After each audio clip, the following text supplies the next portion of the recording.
성경 말씀 함께 보겠습니다. 오늘은 로마서 13장 말씀으로 함께 보도록 하겠습니다. 로마서 13장 11절부터 14절에 있는 말씀을 함께 말씀을 교독하도록 하겠습니다.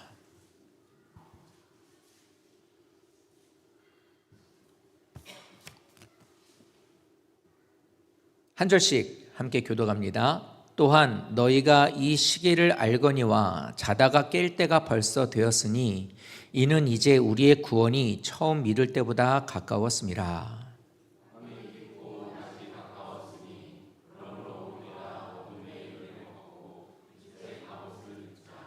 낮에와 같이 단정히 행하고 방탕하거나 술 취하지 말며 음란하거나 호색하지 말며 다투거나 시기하지 말고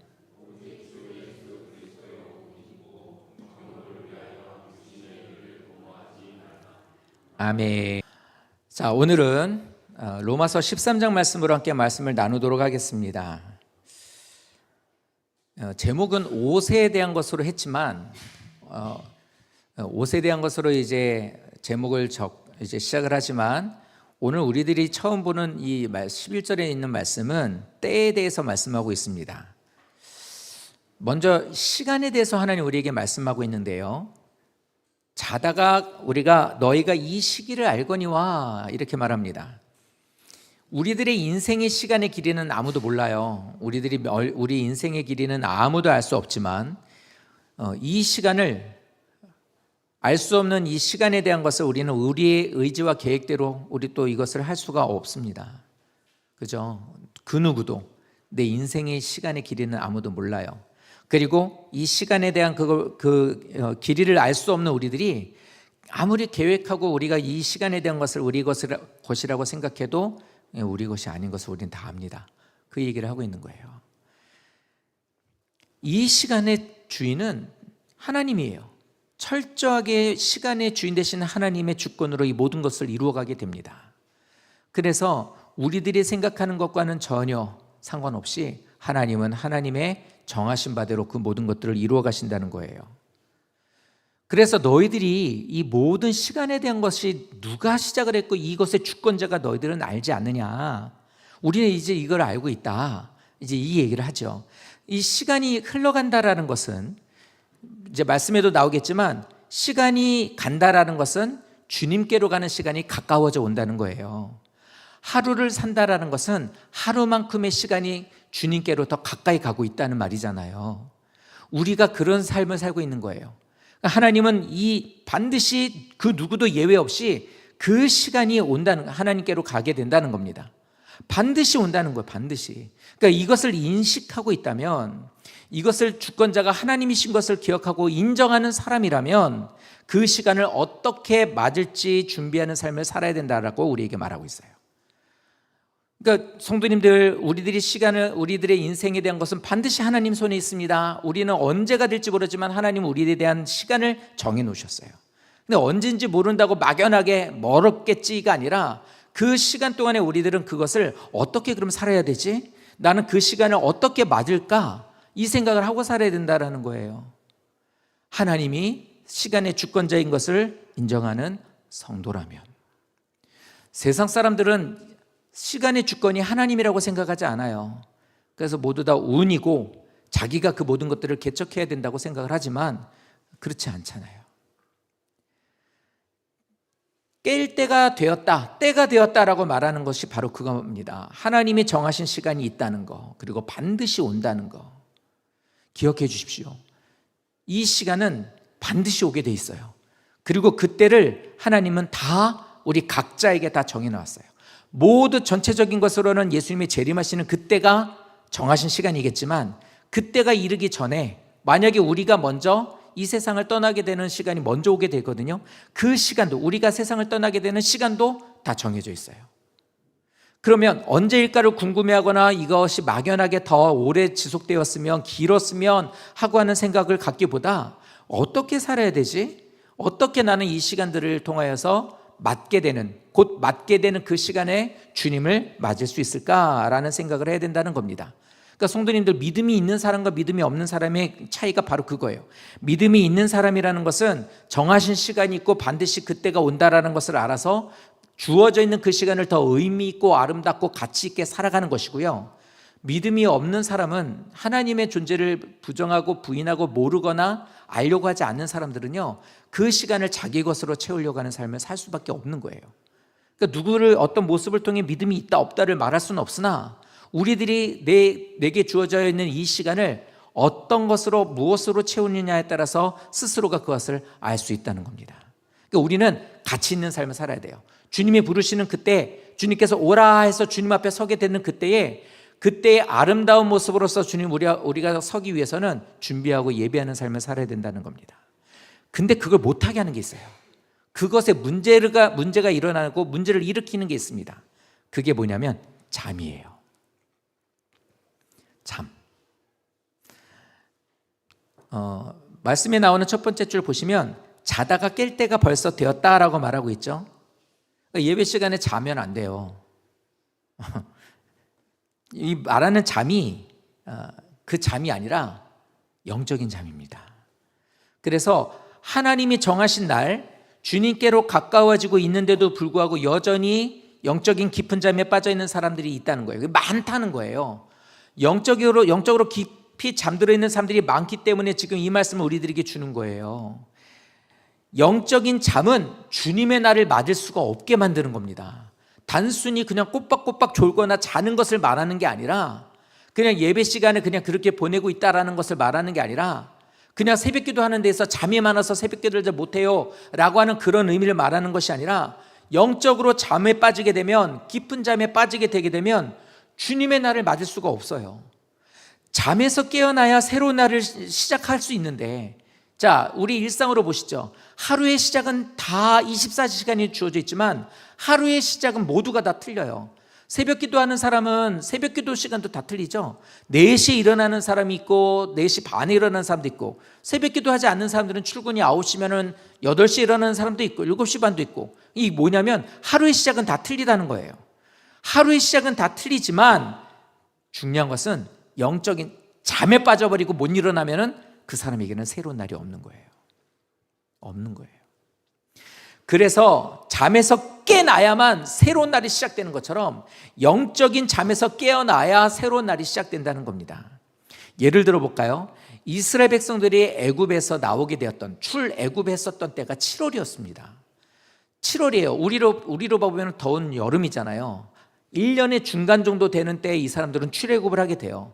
그런데 하나님께서는 그날을 이삭이 시작되는, 부드럽다라고 하는 뜻을 갖고 있는 아비벌이라고 하는 이름으로 이 사람들은 그날을 첫 달로 삼으라고 그래요. 하나님이 그래요. 얘들아, 너희들이 이제 지금 몇 월이지? 7월 14일인데요. 이제 7월이 아니고 너희한테는 이게 첫 번째 달이야 라고 얘기를 해요. 뭐냐면 애굽에 있는 것들은 다 믿지 않는 것들이고 신앙이 없는 것들이니까 새로운 달을 만들자, 이 의미를 말씀하신 게 아니라 뭐냐면 너희는 이제 새롭게 시작하는 거야. 나와 함께 새롭게 시작하는 거야. 그래서 이 달을 첫째 달로 정하는 거야. 알았지? 하나님이 이제 그들에게 이렇게 말씀하고 시작하게 됩니다. 이 말이 바로 이거예요. 잠에서 이들은 애굽에서 살고 있었던 영적인 깊은 잠에 살고 있었던 그들을 주님께서 깨워서 이제 시작하게 되는 그때를 시작으로 보시는 거예요. 우리도 마찬가지예요. 하나님을 믿는 우리들의 삶이 하나님의 인도하심을 받아서 영적인 잠에 빠져 있지 않고 깨워서 주님이 동행하심으로 이루어지게 되는 그때가 되어야, 그런 삶을 살아야 주님의 날을 맞을 수 있는 사람이 되는 거예요. 애굽에서 살던 사람들이 이전에 있는 수많은 날들이 있어요. 나이가 60인 사람은 60년이라고 하는 삶을, 50인 사람은 50년의 삶을, 좀 나이가 어려서 10대 15 정도 되는 애는 15 정도에 대한 시간을 흘렀어요. 그런데 하나님께서는 그 수많은 날들을, 살아왔던 그 수많은 날들을 하나님 의미 없다고 말씀하세요. 진정으로 의미 있는 것은 이 세상에서 얼마나 많은 날을 살았고 그 살면서 무엇인가를 너 하고 살았느냐가 아니라, 네가 영적으로 깨어있지 않으면 너에게 있어서는 잠자는 자들과 같다라는 걸 우리에게 알려주고 있는 거예요. 그래서 영적으로 깨어져 있는 자가 되어야 된다. 우리가 그렇게 됐을 때 주님의 날을 맞이할 수 있는 자가 되는 것이다 라는 거예요. 정리해 볼게요. 이 시기를 알지? 시간의 주권인 거 알지? 반드시 너희에게는 하나님의 때가 온다는 거 알지? 너희들은 하나님이 반드시 오라라고 부르시게 되어 주님 앞에 서게 될 거야. 근데 니들이 계속해서 영적인 잠을 자고 있으면 그때 너희가 주님께로 오라 하는 그 날을 맞을 수가 없어. 이 얘기를 우리에게 하시는 거예요. 자, 그래서 가까웠으니까 이제는 그날이 시작됐고 믿음 생활을 시작할 때보다 이제 우리는 하루하루, 한 달, 한 주, 한 달, 1년 계속해서 우리는 살아가고 이 세상에선 살아가고 있지만 주님께로 더 가까이 가고 있는 거거든요. 그렇게 가까워가고 있는 너희가 어떻게 살아야 되느냐를 오늘 말씀하고 있는 거예요. 12절 말씀, 밤이 깊고 낮이 가까웠으니, 맞죠? 밤이 깊었다라는 말은 낮이 가까웠다라는 거예요. 그러니까 시간은 우리가 계속해서 살아가고 있다라는 것은 주님께로 가까워져 오고 있다라는 말을 하고 있는 겁니다. 그런데 이 말은요, 또 다른 의미로 보면은 많은 사람들이 죄의 잠에 깊이 잠들어 있다는 거예요.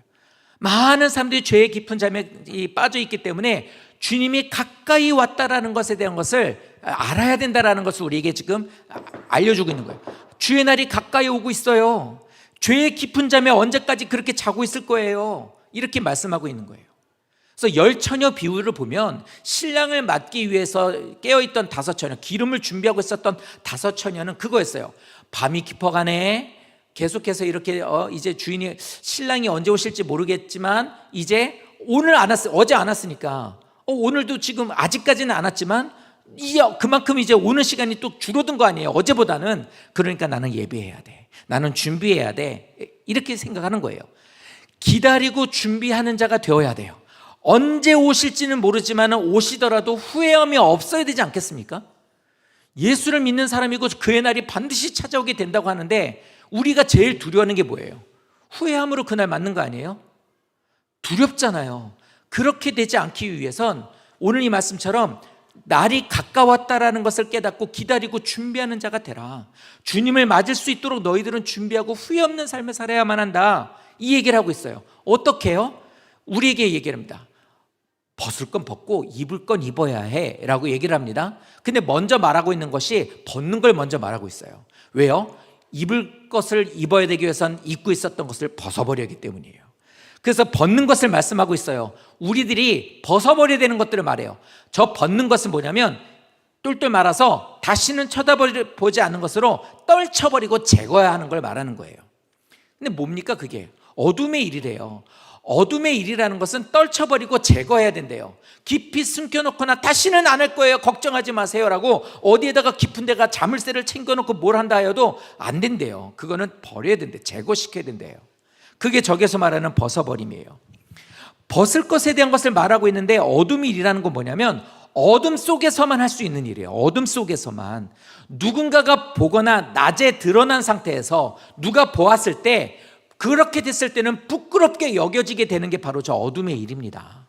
그럼 모든 생각하시는 것들이 이제 있으시기를 바라요. 내가 무엇인가를 드러낼 때 이게 수치스러운 거면 그건 죄인 거예요. 그건 어둠의 일이에요. 낮에 이렇게 했다가는 이게 부끄러운 일이 된다? 이거는 죄가 되는 거예요.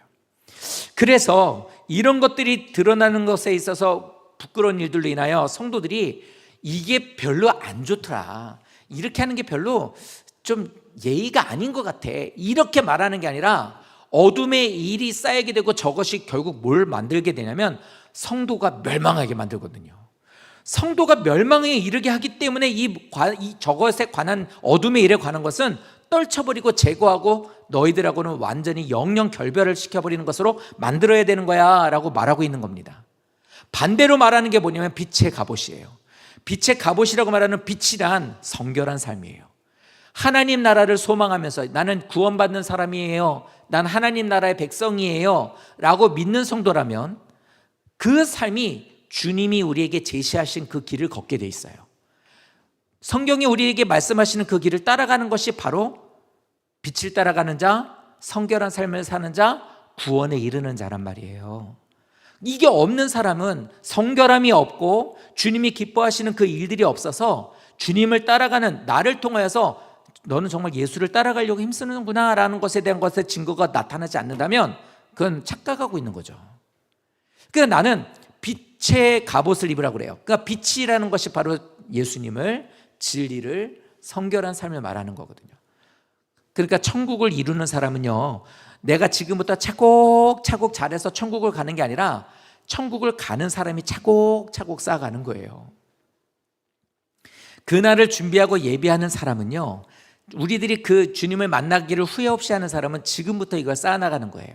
마지막 때 갔을 때 예수님, 저 예수님을 입으로 시인합니다. 예수님 내 구주이십니다. 마지막 때 가서 그렇게 하는 게 아니라 우리들의 삶을 차곡차곡 주님이 인도하신 가운데 그 시간을 살아가는 사람이 바로 주님의 나라의 백성이 되는 거거든요. 자, 그런데 이런 삶을 살고 있는 우리들에게 빛에 대한 것을 말했는데 갑옷을 입으래요. 왜 갑옷을 입으라고 말할까요? 빛이 뭔지는 알겠어요. 하나님 나라를 소망하며 살아가고 주님의 말씀을 따라가는 우리 이제 그게 빛인 걸 알았습니다. 근데 왜 많은 옷들 가운데 갑옷이라고 말했을까요? 갑옷은 바울이 성경을 기록하고 있었을 때, 이때는 전쟁을 막 하고 있었던 사람들이잖아요. 특히 로마는요. 이때에 갑옷을 입는다는 게 뭐냐면 명예, 영광스러운 자신의 명예를 드러내요. 그런데 그게 빛의 갑옷처럼 번쩍번쩍거려. 이거는 권위를 상징하는 겁니다. 우리 조현정 성도님도, 손시현 성도님도 우리 교회에 이런 분이 있다라고 유튜브에 다 나갔네.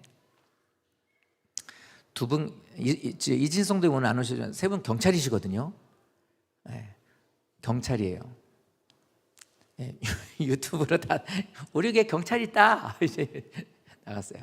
근데 잘 모르지만 사실 접해본 건 전 영화 같은 거 이런 것만 보거나 뉴스에서만 봤는데, 예를 들어 뭐 이렇게 좀 중한 죄를 짓거나 뭐 이런 사람을 잡았다든지 뭐 성과를 올렸다든지 아니면 그 기간 안에서 무슨 좀 큰 행사가 있다든지 그러면 제복을 입죠.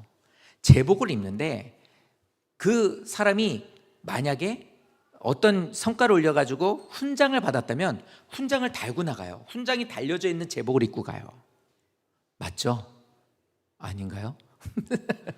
맞죠? 맞으면 맞다고. 저는 그쪽을 전혀 모르니. 그런데 이게 아니어도 꼭 뭐가 있냐면 각자의 계급장이라는 게 있습니다. 각자가 다 계급장이 있어요. 그러니까 딱 그 계급장을 붙이고 제복을 입고 그러고 이제는 참여를 하게 돼요.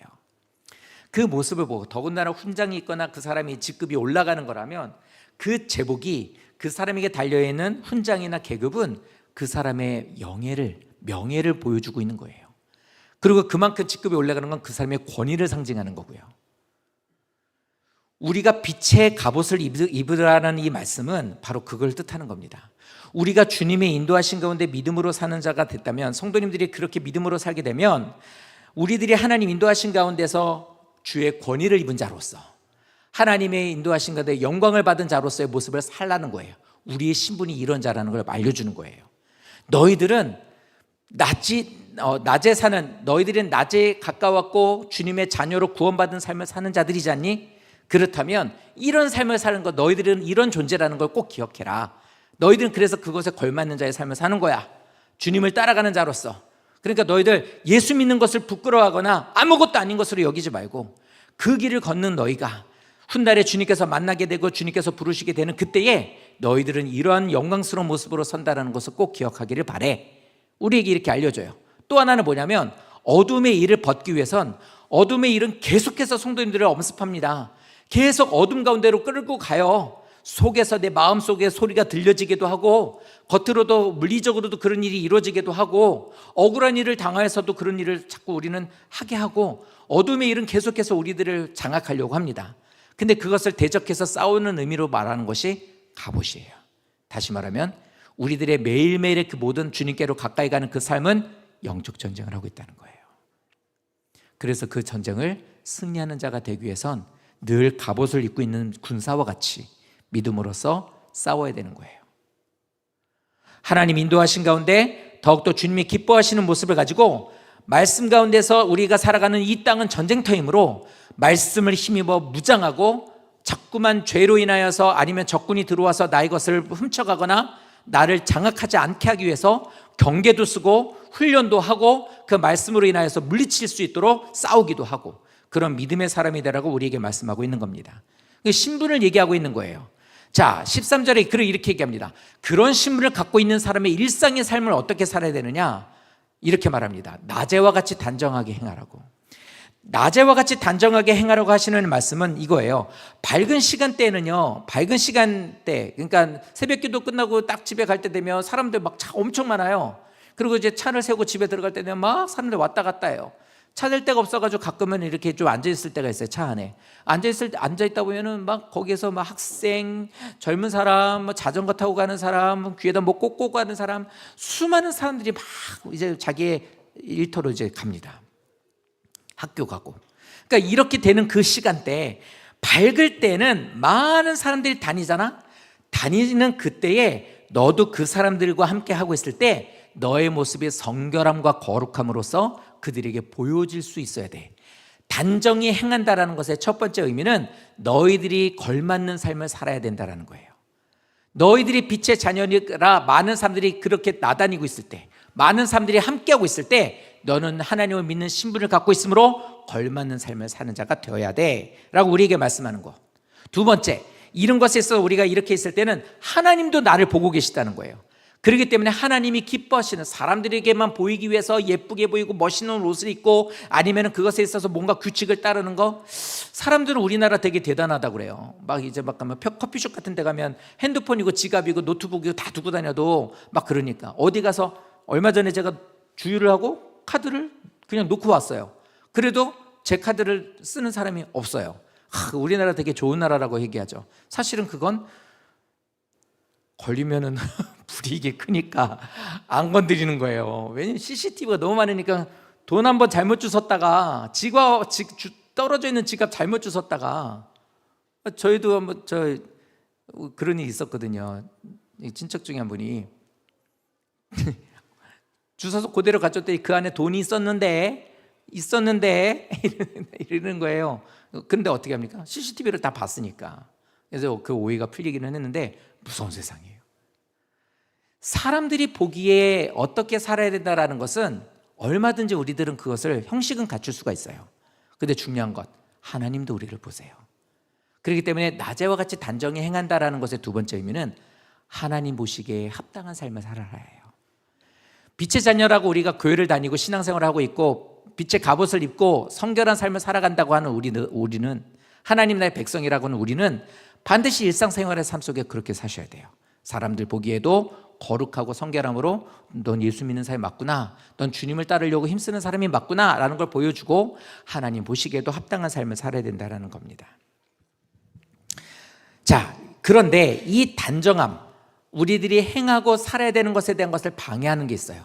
그게 뭐냐면 방탕, 술 취함, 음란과 호색과 다툼과 시기입니다. 근데 이 말들이 이게 뭐냐면, 저희 지금 이게 쭉 우리에게 말씀하고 있는 게 뭐냐, 하나님의 자녀다운 모습을 깨뜨려 버리는 것들이에요.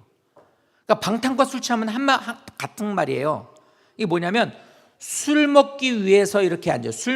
오랜 시간 동안 술 먹는 자리에서 술을 먹어요. 조금씩 먹든 많이 먹든 오랜 시간 앉아있으면 그 사람은 결국 어떻게 돼요? 취해요. 맞죠? 그게 술 취함이에요. 그런데 그 자리에서 오랜 술 먹는 자리에 앉아가지고 거기에서 얘기를 해요. 그럼 그 사람의 그 말은 뭘까요? 시끄러워요, 떠들어요, 그냥 쓸데없는 소리예요. 그게 방탕이에요, 원어적으로 봤을 때. 그러니까 저것은 단순히 음주를 하지 말라가 아니라, 저 말은 오랜 시간 동안 하나님의 원하시는 것에 대한 것을 떠나서 다른 것을 추구하는 삶을 살지 않아야 된다는 걸 우리에게 알려주고 있는 거고, 두 번째, 음란과 호색도 같은 거죠. 시간이 흐를수록 성적인 상태가 어떻게 됩니까? 타락을 이루게 돼요.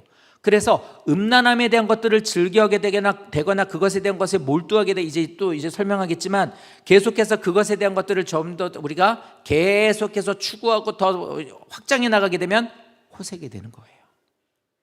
그거를 즐겨하는 거게 되는 거죠. 다투거나 시기하는 것은 뭐냐면은 세상적인 영역과 욕심, 욕망에 대한 것들을 채우기 위해서 겉으로 거칠게 싸우고 나오는 것이 다툼이고, 속으로 이루어지게 되는 걸 시기라고 말합니다. 그러니까 저것들은 다 뭐냐면 하나님의 거룩한 백성으로서 살아가는 것에 있어서 하지 않아야 될 것들이에요. 근데 몽땅 저것들이 다 뭐냐면 정욕을 위한 것, 즉 육신과 세상에 속해 있는 것들이라는 거예요. 그래서 하나님 우리에게 말씀하시는 게 이겁니다. 너희들이 하나님을 믿고 믿음의 삶을 산다? 하나님께서 너희에게 이제 인생을 살다가 주께서 언젠가 오라 하실 때 주님 앞에 서게 될 것이다. 그때가 되었을 때 너희들이 주님 저 왔습니다 라면 잘하였도다 충성되고 착하고 충성된 종아, 주님께서 이렇게 하면 이제 나와 함께 더불어 먹고 쉬자 라고 하면 나를 맞아주시게 되기 위해선 반드시 우리들에게 있어서는 맞는, 그에 걸맞는 옷을 입고 있어야 되더라는 겁니다. 그 옷을 입기 위해서는 오늘 말씀처럼 그때를 미리 준비하고 예비하고 후회함이 없어야 되며, 빛의 갑옷을 입고 주님의 빛의 자녀가 됐으니 거기에 걸맞는 삶을 사는 자가 되어야 된다. 그래서 주 예수 그리스도로 옷 입으라는 것이 같은 말이고 결론이 되는 말인데, 진리의 옷, 그리스도로 옷 입는다, 하나님의 말씀의 옷을 입으라는 거예요. 그 말씀을 따라가는 거예요. 100% 없잖아요. 우리는 그렇게 못 살잖아요. 그래도 그렇게 못 살아도 하나님 앞으로 나올 때는 못 살았다라는 것에 대한 것을 반성하는 자녀가 되는 거예요.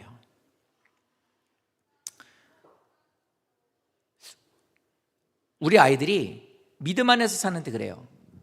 자꾸 애를 얘기하면 좀 안 좋아하시기도 하겠지만, 학생부에서는 이렇게 학생부도 유초도 우리 다 암송시키잖아요. 그런데 학생부에서 어떤 애가 이렇게 얘기를 한 거예요.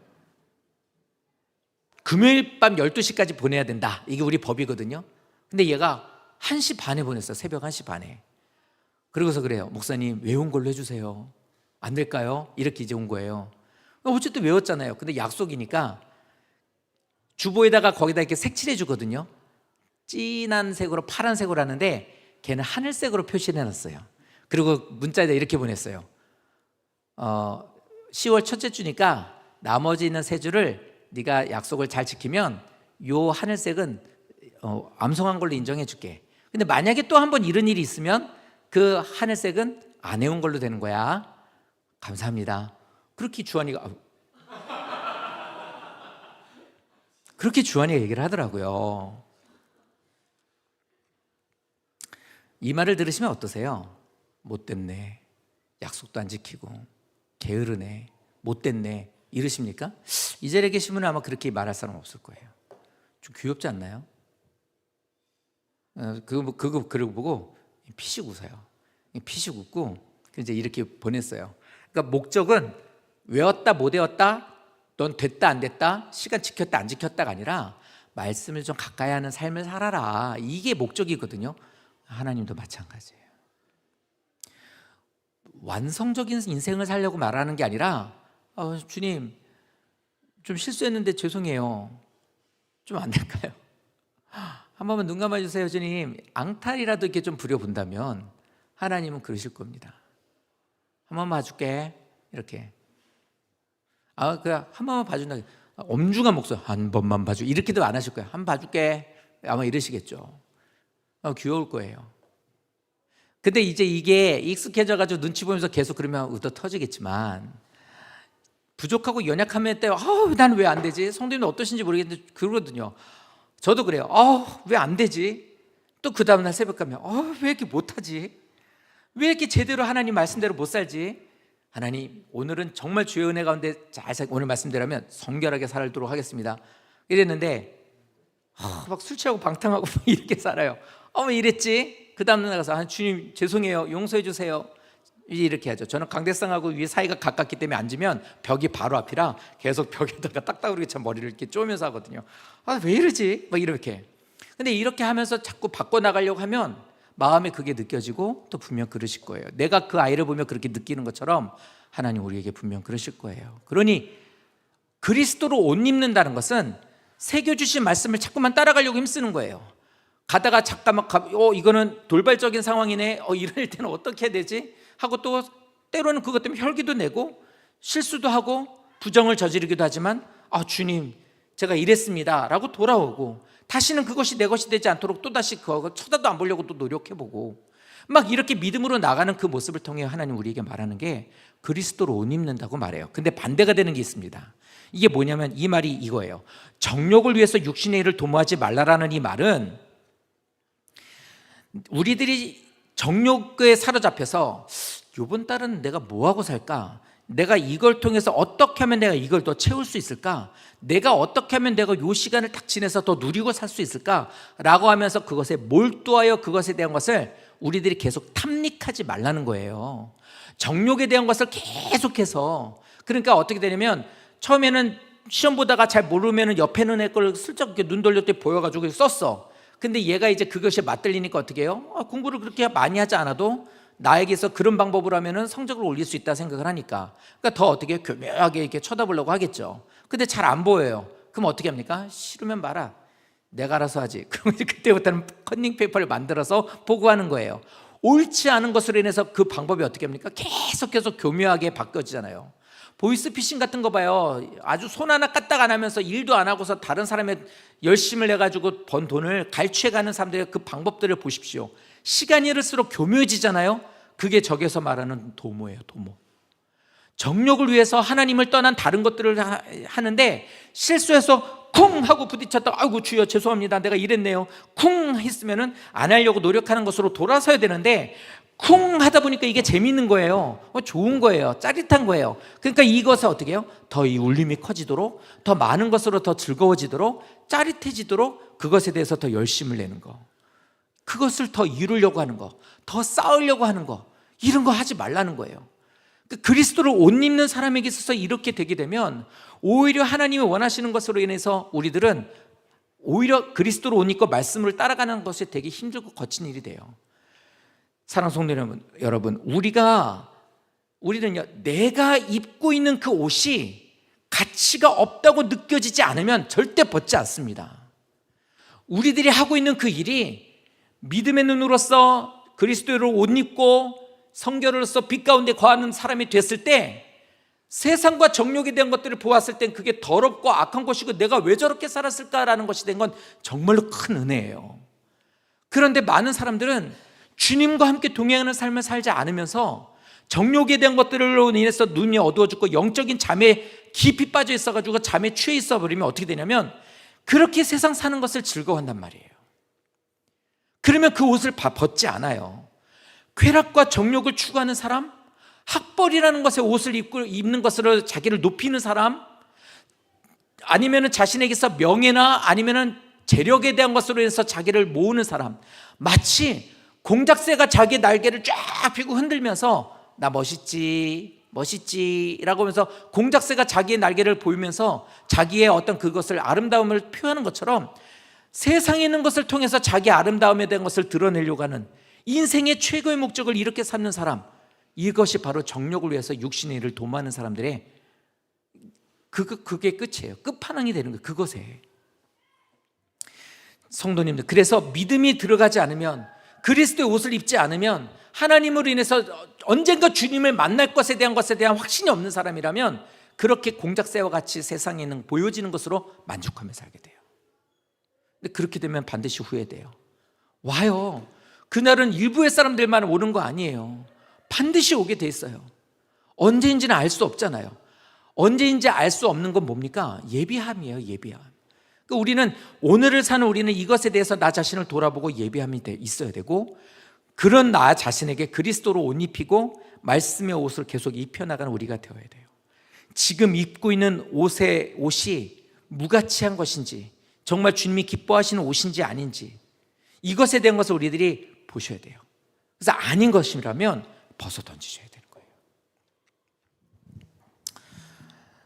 어거스틴이라는 사람이 있죠. 아우구스티누스라는 사람이 있습니다. 이 아우구스티누스라는 사람이 나중엔 기억하시죠? 성 어거스틴이라는 이름으로 이 사람이 이제 불리게 되는 사람이죠. 이 아우구스티누스라고 하는 이 사람은 어렸을 때 만이교회에 있었던 아버지와 하나님을 섬기는 어머니 사이에서 태어났어요. 근데 어머니의 이제 가정교육을 받고 이제 자라기 때문에 어린 시절은 기독교 안에서 이제 기독교인으로서 신앙 안에서 이제 우리 편으로 다 할게요. 예배드리면서 이렇게 살았던 거예요. 그런데 어느 정도 이렇게 나이를 가면 처음에는 다니면서 교회 가니까 뭐 예배드리고 찬양도 하고 율동도 하고 이렇게 했는데 이 아이가 중학교 가고 고등학교 가고 이러면서 내가 믿는 하나님이 도대체 뭐지? 라는 걸 엄마한테 묻기 시작한 거예요. 엄마, 성경은 뭐야? 왜 이래? 어떻게 시작한 거야? 하나님에 대해서는 어떻게 말할 수 있어? 이렇게 묻는데 모니카, 그 엄마는 그거에 대한 설명을 못해요. 그러니까 지식적인 지식의 수준이 높지 않기 때문에 그것에 대해 설명을 잘 못하고 그냥 기도해. 기도하면 다 하나님 알려주셔. 이렇게 이제 한 거예요. 그러니까 이러다가 이 아이가 결국에는 기독교를 떠나요. 이거 뭐 아무것도 아니네. 이러고 떠나게 됩니다.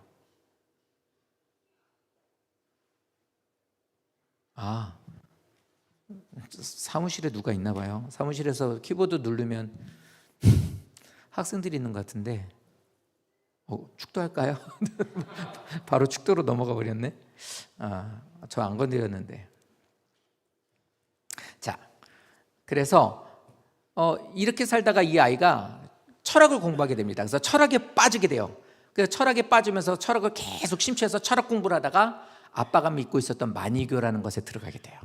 만이교를 10년 동안 이제 거기에서 약 한 10여 년을 거기에서 계속 이제 만이교를 이제 거기서 이제 젖어서 살게 됩니다. 그런데 거기에서는 교리가 매력적인 거예요. 이게 되게 섬세하고 교리가 좋네. 막 이렇게 이제 빠져가지고 다닌 거예요. 근데 여기서도 이렇게 다니면서 이게 진짜 맞나? 근데 여기는 진리가 뭐지? 교리는 알겠는데, 교리라는 게 교회를 다니면서 규칙적인 것과 우리들이 만들어 놓는 걸 알겠는데 이들이 말하고 있는 진리는 뭐지? 라고 하면서 그 교주한테 가서 물어요. 근데 긴 시간 동안 얘기하는데 진리가 없다는 걸 알게 돼요. 그래서 이 진리가 없네. 헛살았네. 그리고 또 거기서 또 나와요. 나와가지고 또 다른 것에 대해서 심취하게 됩니다. 막 철학 공부도 하게 되고 또 가르치기도 하고 계속해서 하나님이 아닌 것에 대한 것을 갖고 이제는 계속해서 그것을 옷 입기 위해서 이제 열심을 냈던 거예요. 그러다가 교주, 우리로 말하면 조금 교수 되는 목사님을 만난 거예요. 암브루시우스라는 사람 어떤 만났는데 이 사람이 거기에서 설교를 듣다가 깜짝 놀래요. 이 목사님도 철학을 공부해서 같이 철학에 대해서 통하는 게 있었던 거예요. 근데 설교를 너무 잘하고 정말 말 잘한다. 정말 논리적으로 잘 말한다. 그래서 그 사람한테 이제 가서 얘기를 듣게 돼요. 그렇게 하고 그분한테 은혜를 받게 되어서 그러면 한 번 더 성경을 공부해 볼까? 이래가지고 그때부터 바울서신을 공부하게 되었어요. 근데 세례도 받고 다시 교회로 돌아서 바울서신도 공부를 하게 됐습니다.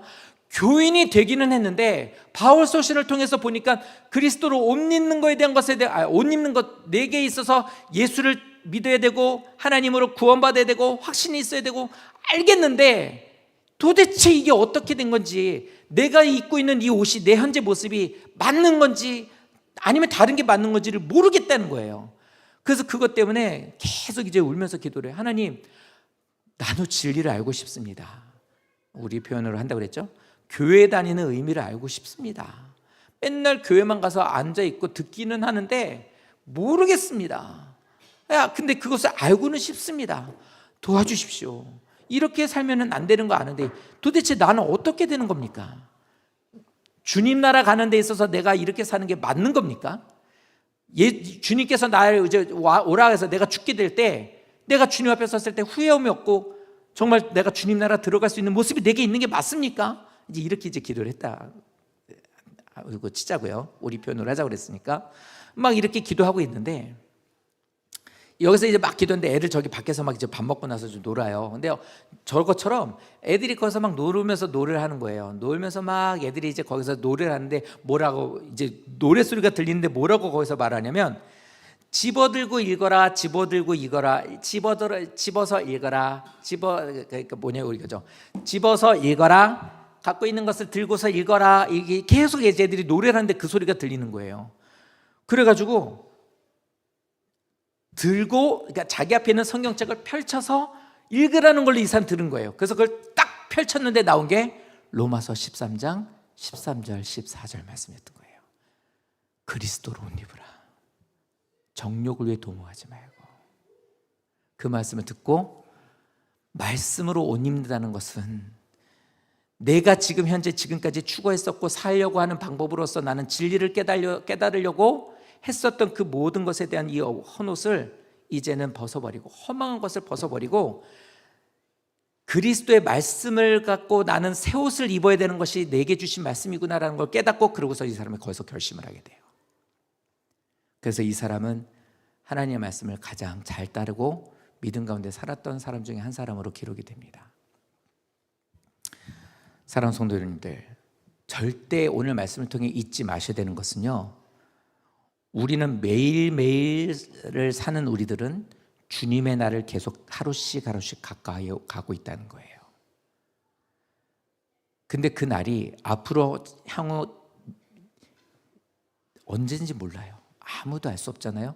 근데 매일매일 주님께로 가까이 가고 있는 이 시간들을 나는 어떻게 살아왔느냐보다 더 중요한 것은 지금 내가 그리스도로 옷 입고 그리스도의 말씀을 따르고 있는 삶을 살고 있느냐가 지금 중요하다는 거예요.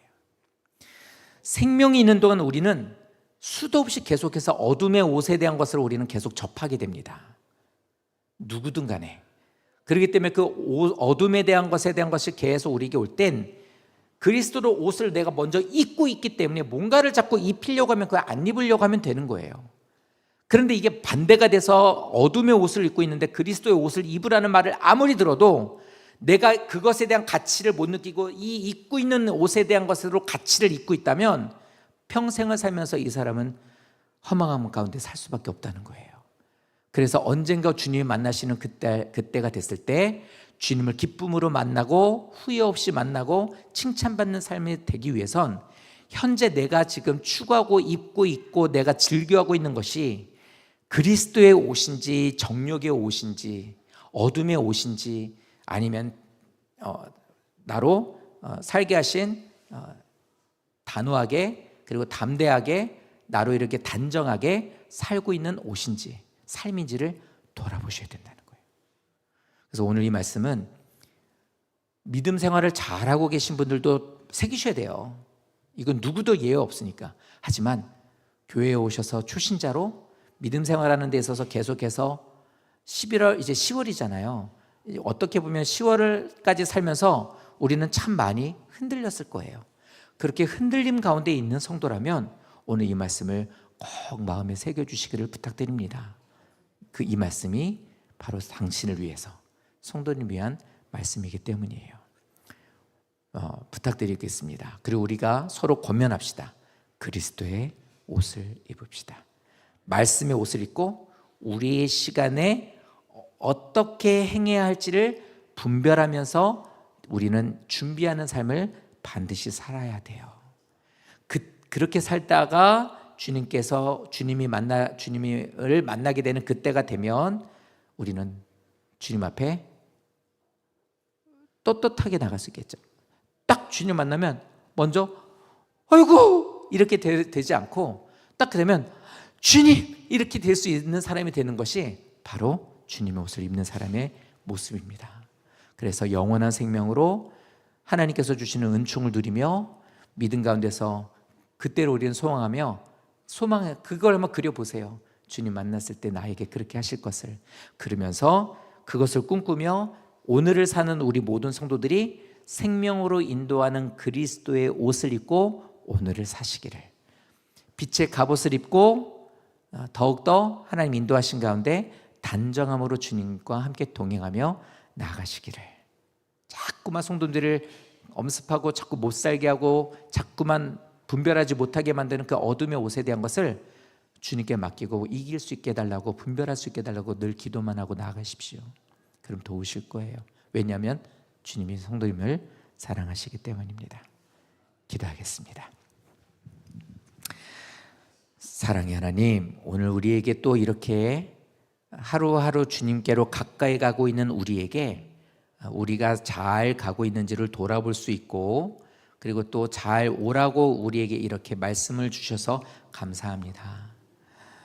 설교하기 전에 말씀을 잘 쉽게 전할 수 있게 해주십시오라고 기도를 했는데, 하나님 이 기도를 들어주셔서 감사하고 이 말씀을 듣는 우리 사랑하는 우리 성도님들이 더욱더 주님께로 내가 지금 입고 있는 세상의 정욕의 어둠의 옷들을 가치 없는 것으로 알고 주님의 옷으로, 빛의 갑옷으로, 그리스도의 옷으로, 말씀의 옷으로 갈아입기로 결심하는 역사가 있게 되기를 소원합니다. 그래서 주님께서 오라 하시게 되는 그날 우리들은 주님 앞에 나를 따뜻하게 안아주시고 주의 인도하신 가운데 주님의 나라로 들어가는 은혜를 우리는 허락받을 줄로 믿사오니 그 날에 이르기까지 준비하고 대비하고 우리들이 그날을 후회 없도록 더욱더 믿음 안에서 온전하게 설 수 있는 진정한 주님의 자녀로서의 삶을 살아가는 우리 모두가 되게 하여 주시옵소서. 감사드리고 예수님 이름으로 기도드립니다.